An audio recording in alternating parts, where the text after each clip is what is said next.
বীরভূমের সিউড়ি বিধানসভার শাহপুর গ্রামের রোড শোয়ে হুমায়ুন কবির অভিযোগ করলেন তার দলের প্রার্থীদের টাকা দিচ্ছে অভিষেক বন্দ্যোপাধ্যায়। জোট ভাঙলেও আসাউদ্দিন ওয়াইসি নিয়ে কোনো কটু কথা বললেন না তিনি। হুমায়ুন কবির বলেন, ওয়াইসি সাহেবকে দেখে দল করিনি। তিনি বলেন, আমি ক্ষমতায় নাও আসতে পারি, কিন্তু রিমোট কন্ট্রোল মুসলমানদের হাতেই থাকবে। রাষ্ট্রবাদী মুসলমানদের কেন ট্রাইব্যুনালে যেতে হবে প্রশ্ন তোলেন হুমায়ুন। তিনি তৃণমূলকে কটাক্ষ করে বলেন, মুসলমানকে তোমরা দুধেল গাই বলছো, তারাই তোমাকে জোড়া পায়ে লাথি মারবে। অনুব্রত প্রসঙ্গে হুমায়ুনের বক্তব্য, হুমকি দেওয়ার দিন চলে গিয়েছে। সঙ্গে সঙ্গেই বীরভূমের মানুষ স্বচ্ছ ভাবমূর্তির মানুষকেই বেছে নেবে। তিনবারের মুখ্যমন্ত্রী এখন চোরের রানী। আমরা মানুষের কাছে নতুন ভাবে একটি রাজনৈতিক দল নিয়েছি। সেই দলের মেন উদ্দেশ্য হচ্ছে স্বচ্ছতা এবং নিরপেক্ষতা এবং স্বচ্ছ ভাবমূর্তির একটা সরকার গঠন করা, যেটা তিনবারের মুখ্যমন্ত্রী আজকের দিনে চোরের রানী হিসাবে পরিণত হয়েছে এবং তুলাবাজের সরকার হিসাবে পরিণত হয়েছে। রাজ্যের ক্যাবিনেট প্রধান, মুখ্যমন্ত্রী, বিধায়ক, আমলা, সেই বীরভূমের যিনি বাঘ বলে পরিচিত, তেনাকে তেহার জেলে থাকতে হয়েছে। কাজে আগামী দিনে মানুষ শেষ কথা বলে, গণতান্ত্রিকভাবে মানুষ তাদের রায়দান প্রকাশ করবে। আমরা শুধু মানুষের কাছে বলতে এসছি, মানুষকে চাইছি 30 বছর কংগ্রেস, 34 বছর বামফ্রন্ট, 15 বছরের মমতা ব্যানার্জি যে তুলাবাজির সরকারে পরিণত হয়েছে, মানুষ একবার পরিবর্তন করুক।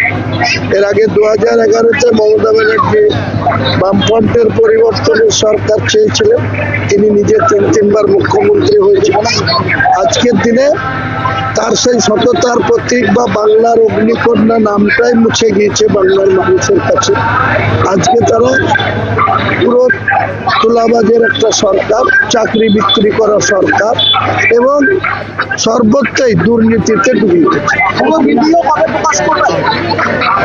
অপেক্ষা করুন, এদেরকে আর সুযোগ দেওয়া যাবে না, কারণ এরা যেটা এআই করে আমাদের বিরুদ্ধে মানুষের সামনে এনেছে সেটার কোনো বিশ্বাসযোগ্যতা নেই।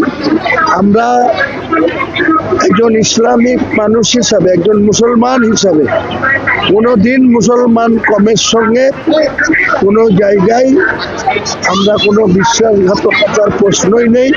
এবং যারা কুমিরের কান্না কাঁদছে, যে ববি হাকিম, তিনি নিজেই অর্ধেক হিন্দু অর্ধেক মুসলমান।